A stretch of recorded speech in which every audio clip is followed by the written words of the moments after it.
Hello friends, welcome back to our YouTube channel Youth Academy. दोस्तों, आपका मेरे YouTube channel में स्वागत है। दोस्तों, आज हम स्टडी करने वाले history class 6 chapter number 1 the Indian सब कॉन्टिनेंट एंड हिस्ट्री, है ना। इंडिया की सब कॉन्टिनेंट और उसकी हिस्ट्री के बारे में आज हम स्टडी करेंगे। दोस्तों, इसमें बेसिकली 4 पॉइंट को हम कवर करेंगे। फर्स्ट है geographical conditions and the course of history, geographical features of India, and third is Indian subcontinent. Okay friends, so let's start the video.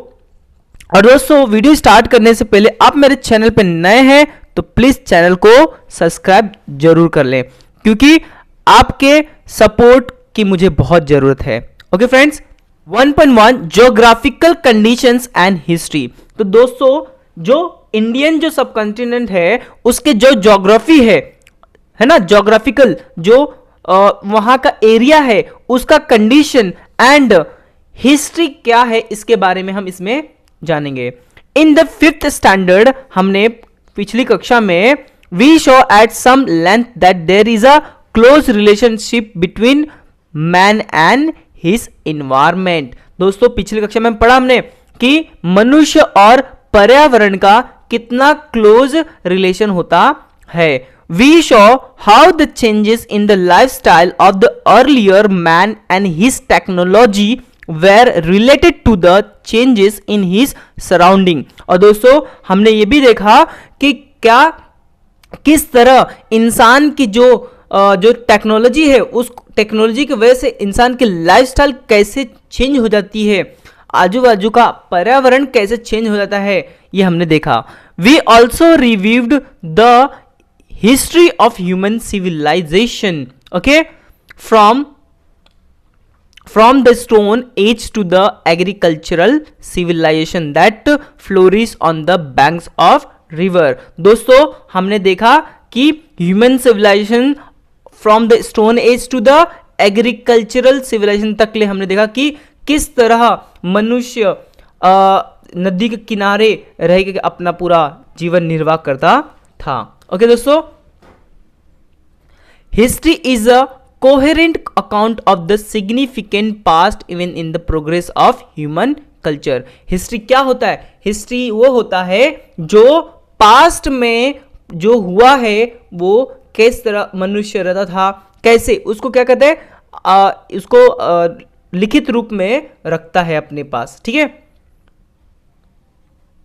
Time, place, society and individuals are the 4 major pillar of the history. दोस्तों, history के 4 pillar होते हैं, स्तंभ होते हैं। क्या?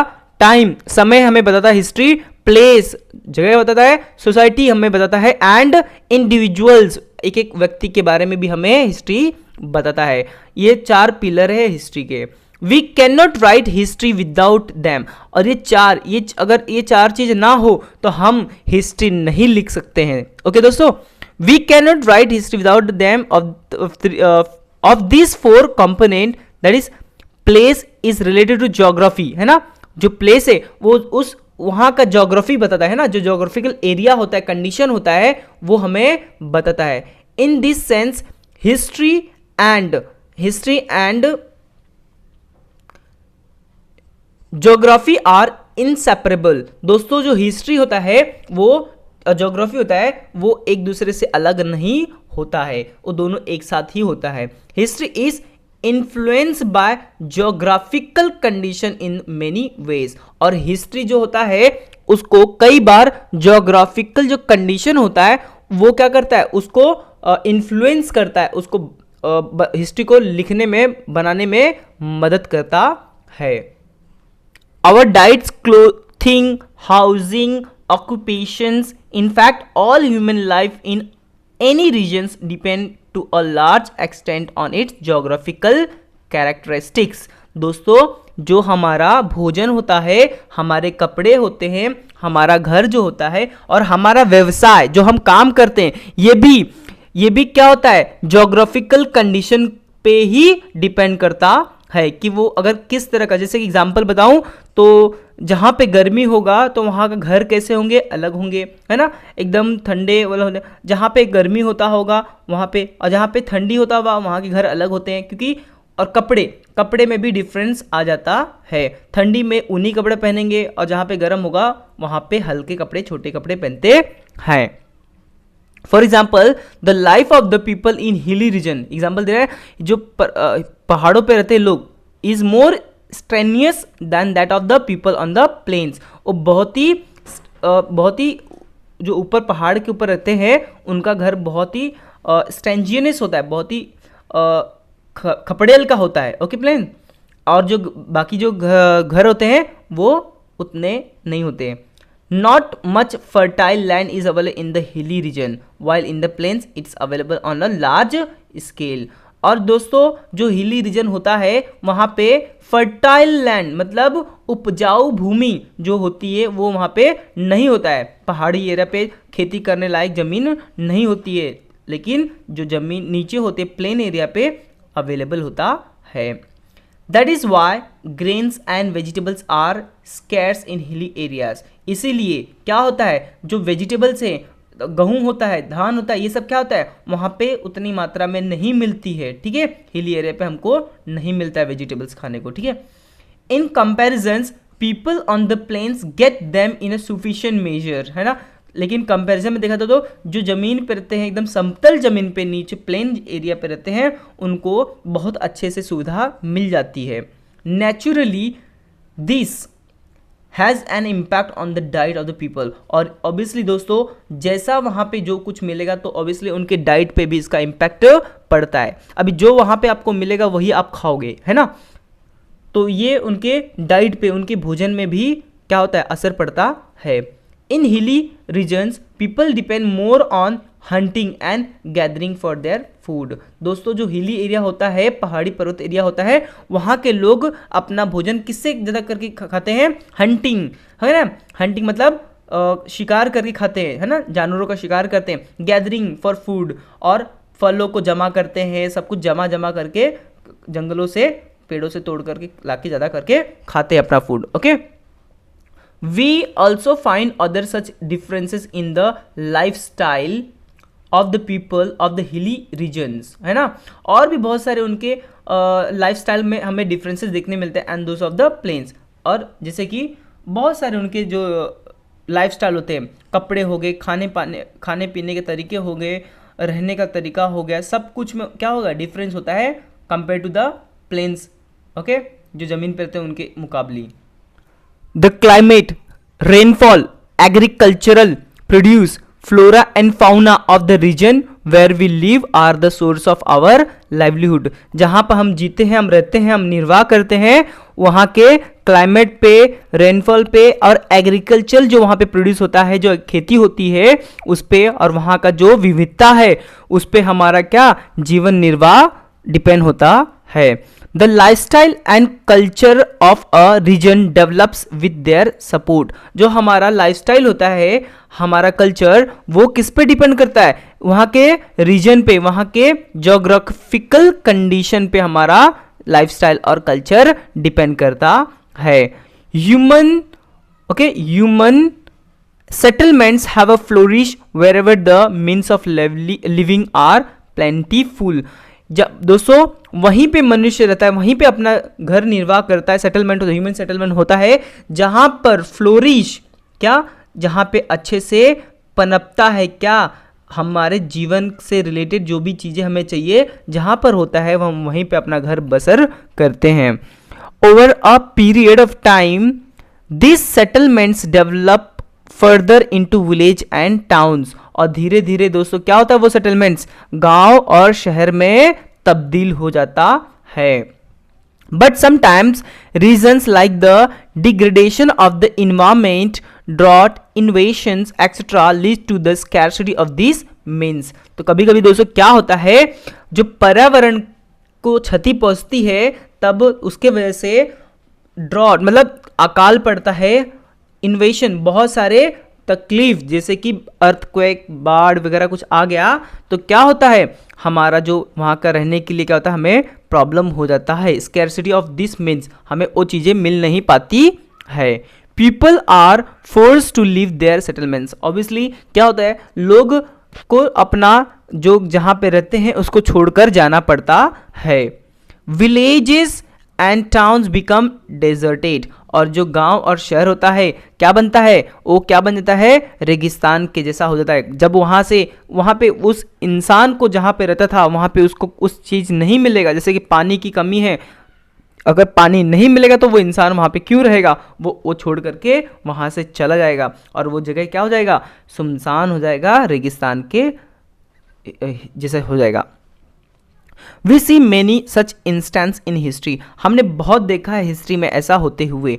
दस we see that there is a very close relation between history and geography, तो इसलिए बोलते हैं दोस्तों कि हिस्ट्री और ज्योग्राफी में बहुत ही ज्यादा क्लोज रिलेशन है। ठीक है, ज्योग्राफिकल फीचर्स ऑफ इंडिया, दोस्तों जो ज्योग्राफिकल फीचर्स है, विशेषता है इंडिया की, उसके बारे में हम आज जानेंगे। ठीक है, our country India extend far and wide, हमारा जो भारत देश है, प्यारा भारत देश है, वो बहुत ही बड़ा है, विशाल है। At its north lie the Himalayas, ये नॉर्थ में कहाँ है, हिमालय है। टू द ईस्ट, ईस्ट में कहाँ तक ले, the bay of Bengal. To the west में कहाँ तक, Arabian sea, and the south the Indian ocean. इतना बड़ा हमारा विशाल प्यारा भारत देश फैला हुआ है। Except for the island of Andaman Nicobar and Lakshadweep, the rest of the country is contiguous, और बाकी सब कंट्री क्या है, उसको छोड़ करके बाकी सब हमारा भारत देश है। We have to take into account this region henceforth referred to as ancient India, इसलिए हम इसको क्या कहते हैं, अपने भारत देश को henceforth हम लोग रीजन को अपने क्या बोलते थे, एंशियंट इंडिया से बुलाते हैं। When we study the ancient history of the India, जब हम स्टडी करेंगे एंशियंट हिस्ट्री ऑफ इंडिया के बारे में, before 1947 today's Pakistan and Bangladesh where also part of India. जो दोस्तों आप देख रहे हो पाकिस्तान और बांग्लादेश है, ये देश आजाद होने से पहले क्या था, पाकिस्तान और बांग्लादेश इंडिया का ही हिस्सा था, ये हमने आजादी के बाद उनको दे दिया। ठीक है, the following regions are seen to be important when we look at the course of Indian history, और हमने ये बहुत सारे जो रीजन्स है ये हमें देखना है, बहुत इंपॉर्टेंट है इंडियन हिस्ट्री के हिसाब से। ठीक है, फर्स्ट इज द हिमालयास, है ना, हिमालय के बारे में हम स्टडी करेंगे। Second is the plains of Sindhu Ganga Brahmaputra river, जो सिंधु गंगा ब्रह्मपुत्र रिवर है उसके बारे में। तीसरा है the Thar desert, Thar desert के बारे में सीखेंगे। Fourth is the Deccan plateau, ठीक है, ये डेक्कन प्लेट्यू क्या होता है वो देखेंगे। The coastal region, and six is the island in the seas. Himalayas दोस्तों देखिए ये हिमालय है ना, ये हिमालय पर्वत है। The Hinduksh and Himalaya range have created an impenetrable wall on the northern side of the Indian subcontinent। दोस्तों क्या होता है, जो हिमालय है वो हिंदू कुश एंड हिमालय रेंज जो है आता है एरिया, वो क्या इम्पेनेट्रेबल है, ये बहुत विशाल है और एक तरह का वॉल दीवार बनाकर रखा है नॉर्थन साइड के साइड में, ठीक है, इंडियन सबकॉन्टिनेंट में। This wall has separated the Indian subcontinent from the desert of Central Asia। और ये जो वॉल है, हिमालय का वॉल जो है, ये इंडियन सबकॉन्टिनेंट को क्या करता है, सेपरेट करता है, किसे, डेजर्ट, हाँ, मरुथल को सेंट्रल एशिया से अलग करता है। However, there is a land route through the Khyber and Bolan passes in the Hindu Kush mountain. और दोस्तों इन्हीं के बीच में एक रोड है, लैंड रोड, जमीनी रोड है, उसको बोलते हैं खाइबर एंड बोलान पास। ठीक है, ये कहाँ पे, हिंद कुश माउंटेन के यहाँ पे से गुजरता है। This route was connected to an ancient trade route, और ये जो रूट है, रास्ता है, ये एंशियंट का जो ट्रेड था, बिजनेस होता था उस समय का रूट है, उससे कनेक्टेड है। The trade route from the China pass through central Asia and rich Arabia. और दोस्तों जो चाइना का रूट है, जो ट्रेडिंग का, जो जहाँ से बिजनेस वो करते थे, वो जाता है सेंट्रल एशिया से होकर के कहाँ पहुँचता है, अरबिया पहुँचता है, अरब में पहुँचता है। It is known as the silk route और सिल्क रोड, इसलिए इसको क्या कहते हैं, सिल्क रूट भी कहते हैं इसको और सिल्क रोड भी कहते हैं, because silk was the main commodity exported to the western countries using this road. क्यों इसको सिल्क रोड कहते हैं, क्योंकि इस रोड से अधिक क्या होता था, एक्सपोर्ट किया जाता था सिल्क का, ठीक है, सिल्क एक्सपोर्ट करते थे वेस्टर्न कंट्रीज में। The road route through the pass was use for many foreigner invader to enter ancient India, और इसी रोड का इस्तेमाल करके बहुत से फॉरेनर बाहर के देशों के लोग एंशिएंट इंडिया में आए। Many foreign travellers also came to India by this route, और बहुत सारे फॉरेन ट्रैवलर जो घूमने आते हैं, है ना, अपने देश के बारे में जानने आते हैं, उसको पता करने आते हैं, वे भी इसी रूट से ट्रैवल करके आए। ये देखिए, ये है खाइबर पास, ठीक है, इसे खाइबर पास कहते हैं। Second, the plains of the Sindhu Ganga Brahmaputra. दोस्तों, this region consist of the basin of the 3 big rivers. ये क्या है, ये किसके किनारे बसा हुआ है, 3 बड़ी नदियों के किनारे बसा हुआ है। कौन सा, Sindhu Ganga Brahmaputra and their tributaries, और उसकी क्या है, तटों के साथ में। This region extend from Sindh Punjab in the west to the present day Bangladesh in the east. It was in the region that the earliest Indian civilization of Harappa and the later state the empires of ancient India emerged. अब बाद में जो ancient India है क्या हो गया, emerge हो गया। Third, the Thar desert। देखो दोस्तों, ये है Thar desert। The Thar desert spread, desert का मतलब क्या होता है, रेगिस्तान, ठीक है, रेगिस्तान जहां पे सिर्फ रेत ही रेत होता है। The Thar desert spread across Rajasthan. ये थार डेजर्ट कहाँ फैला है, कितना फैला है, पूरा राजस्थान फैला है, हरियाणा लेकर के, and some part of Gujarat. Rajasthan, Haryana और कुछ गुजरात को कुछ हिस्से को लेकर के थार डेजर्ट इतना फैला हुआ है। A part of the desert lie in today's Pakistan, और कुछ पार्ट तो डेजर्ट का कहाँ पे है, पाकिस्तान में भी आता है।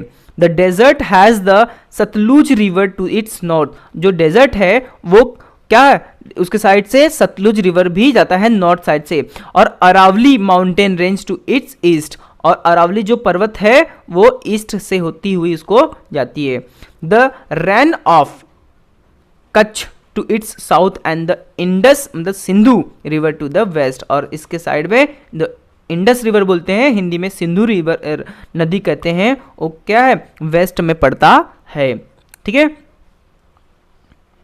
The Ghaggar river that originate in Himachal Pradesh reaches the Thar desert. जो घाघर नदी है वो कहाँ से निकलती है, हिमाचल प्रदेश से निकलती है और थार डेजर्ट तक जाती है। इट इज नोन एज हाकरा इन पाकिस्तान। इस नदी को क्या कहते हैं, पाकिस्तान में हाकरा नदी कहते हैं। It course in Rajasthan and Pakistan has now dried up. ये कहाँ से निकलता है, course in Rajasthan and Pakistan is now dry up, और पाकिस्तान में जाकर के ये सूख जाती है।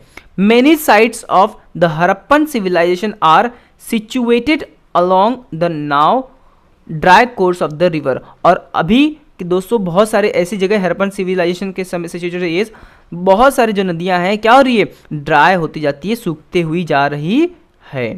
Fourth, the Deccan plateau, the region between the east and the west coast of India tapered off to the south. दोस्तों जो एरिया होता है कौन सा, ईस्ट और वेस्ट कोस्टल इंडिया, किनारे का जो होता है ना तटीय एरिया, उसको बोलते हैं। This region has the Arabian sea to its west, the Indian ocean to the south and the bay of Bengal to its east. ये दोस्तों ये डेक्कन जो प्लेट्यू है ये पूरा इस एरिया को कवर करता हुआ है। A region thus bound by the sea on 3 sides is called peninsula. 3 side से जो एरिया सी को कवर करता है उसको कहते हैं peninsula. A major part of the Indian peninsula is occupied the Deccan Plateau। अधिक से अधिक जो एरिया पेनिनसुला कवर करता है वो किस में आता है, डेक्कन प्लेट्यू में आता है, ठीक है। The mountain ranges of the Vindhya and Satpura are located to the north of the Deccan plateau. और जो दोस्तों जो माउंटेन रेंज आता है विंध्या एंड सतपुड़ा का, वो कहाँ आता है, नॉर्थ और डेक्कन प्लेट्यू के बीच में लोकेट करता है। The Sahyadri mountain range are to it west, और जो सह्याद्री पर्वत है वो कहाँ आता है, वेस्ट साइड में आता है। They are also known as the western Ghat, इसलिए उनको क्या कहते हैं, वेस्टर्न घाट भी कहते हैं। To the west of the Sahyadri is the coastal region of Konkan and Malabar. और दोस्तों वेस्टर्न घाट के नीचे सह्याद्री पर्वत के जो कोस्टल एरिया होता है उसको क्या कहते हैं, कोंकण एंड मालाबार कहते हैं। The mountains on the eastern side of the Deccan plateau are known as the eastern Ghat. जो माउंटेन होता है उसको ईस्टर्न घाट में जितने माउंटेन्स आते हैं उसको क्या बोलते हैं, डेक्कन प्लेट्यू के आते हैं उसको कहते हैं eastern Ghat. Deccan plateau has fertile land where many post Harappan agrarian culture flourished. Okay, बहुत सारे जो डेक्कन प्लेट्यू है वहाँ पे बहुत सारे ऐसी जमीन है जो फर्टाइल है, खेती करने के लायक होते हैं। After the decline of the Maurya empire to several others kingdoms and smaller empire continue to flourish in this region. दोस्तों ये मौर्य एम्पायर जो मौर्य साम्राज्य था उसको खत्म होने के बाद भी वहाँ उस जगह पर बहुत सारे राजाओं ने, छोटे छोटे राजाओं ने क्या किया, बढ़ना चालू किया। Fifth, the coastal regions from the time of the Harappan civilisation ancient Indian had trade relation with the western countries. दोस्तों हड़प्पन सिविलाइजेशन के समय से ही एंशियंट इंडियन का बिजनेस चलता था वेस्टर्न कंट्रीज से। This trade was carried on by sea, और ये जो बिजनेस होता था वो नदी के माध्यम से, समुद्र के माध्यम से होता था, वो रास्ते से किया जाता था। Therefore India had a developed contact and interaction with foreign cultures and people at the sea port. और दोस्तों इसीलिए जो इंडिया के लोग हैं उनका कॉन्टैक्ट, उनका एक दूसरे से मिलना समझना और उनके जो पहनावे हैं वो बहुत मिलते हैं। Later on land routes come to be use for the trade and transport, और बाद में क्या हुआ, रोड का जब खोज हो गया, रास्ता मिल गया, तब रास्ते के द्वारा क्या होने लगा, बिजनेस ट्रेड होने लगा।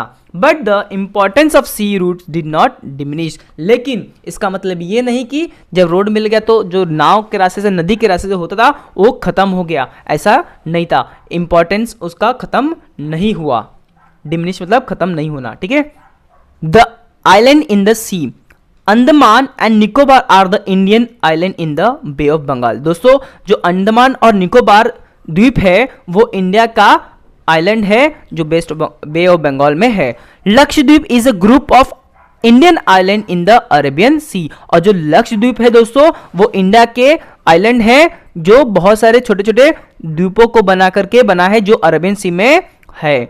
The location of this island may have been important in ancient sea trade, और दोस्तों ये जो लोकेशन है ये बहुत ही इंपॉर्टेंट है उस समय के लिए, बिजनेस के लिए, ट्रेड, एंशिएंट सी ट्रेड के लिए, ठीक है। The manuscript Periplus of the Erythraean sea और handbook of the red sea make a mention of Indian island. बहुत सारी जो बुकें हैं उसके अंदर रेड सी बुक हो गया, पेरिप्लस ऑफ द अर्थिपियन सी हो गया, इसके अंदर ये जो आइलैंड है इंडियन आइलैंड का बारे में मेंशन किया गया है। It has been written by unknown Greek sailor, और ये जो बुक है ये एक अननोन ग्रीक सेलर जिसका अभी तक नाम पता नहीं है, ठीक है, उन्होंने लिखा। देखिए दोस्तों ये है हमारा हिंदकुश माउंटेन, ठीक है, ये हिंदकुश माउंटेन है, ये खाइबर पास है और ये बोलान पास से होता है और अफगानिस्तान इस साइड आता है, ठीक है। और ये हो गया हिमालयन माउंटेन, जो हिमालय हमारा माउंटेन है पूरा आता है, नेपाल इसमें पड़ता है, भूटान भी आता है, और गंगा रिवर्स यहाँ से देखो यहाँ से आता है, गंगा रिवर्स हमारा यहाँ पे आता है, ठीक है। बे ऑफ बंगाल हमारा यहाँ पे, अरबियन सी यहाँ पे, और देखिए ये हमारा हो गया क्या, वेस्टर्न कोस्ट, ठीक है, और ये हो गया ईस्टर्न कोस्ट, ये वेस्टर्न घाट हो गया, ये ईस्टर्न घाट हो गया। और देखिए यहाँ से और यहाँ से जो एरिया है ना, ये हमारा डेक्कन प्लेट्यू आता है और ये हमारा प्यारा भारत, ठीक है। थार डेजर्ट यहाँ पे दिखा रहे हैं, देखिए यहाँ पे आता है राजस्थान, ठीक है, राजस्थान करके पूरा कवर किया है, ओके दोस्तों। और यहाँ पे छोटा छोटा हमारे ग्रुप्स हैं। लक्षद्वीप में इंडियन सब आइलैंड हैं, छोटे छोटे कई सारे हमारे पास आइलैंड भी हैं, ठीक है। और इस साइड आते हैं हमारा अंडमान और निकोबार द्वीप जो इंडिया का है। Okay friends, the Indian subcontinent, the cities of Harappa and Mohenjodaro are in the today's Pakistan. दोस्तों जो शहर है हड़प्पा और मोहनजोदारो अब के समय में कहां पे है? पाकिस्तान में आता है। Afghanistan, Pakistan, Nepal, Bhutan, Bangladesh, Sri Lanka and India together from the region known as the South Asia, ये सब मिलकर के क्या बनते हैं? साउथ एशिया कहलाता है।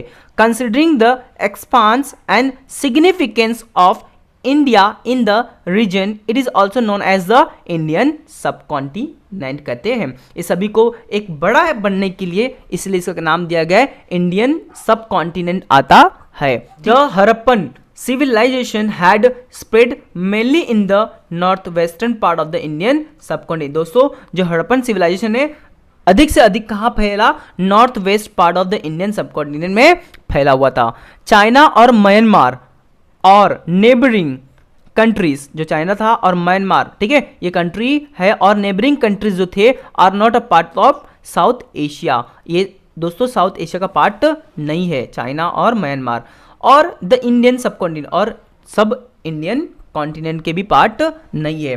How ever they had cultural and trade relation with ancient India, और उनका जो कल्चरल रिलेशन था और ट्रेड था वो एंशियंट इंडिया के साथ था। They have an importance place in the study of ancient Indian history, और उनको इंडियन हिस्ट्री में एक बहुत ही इंपॉर्टेंट एंशियंट इंडियन हिस्ट्री में उनको बहुत ही एक इंपॉर्टेंट स्थान मिला जो हम आगे स्टडी करेंगे। तो दोस्तों ये वीडियो यहीं तक। दोस्तों आपको ये वीडियो कैसी लगी प्लीज़ मुझे कमेंट करके जरूर बताएं, और आप मेरे दोस्तों नए हो चैनल पे तो प्लीज़ चैनल को सब्सक्राइब जरूर कर लें।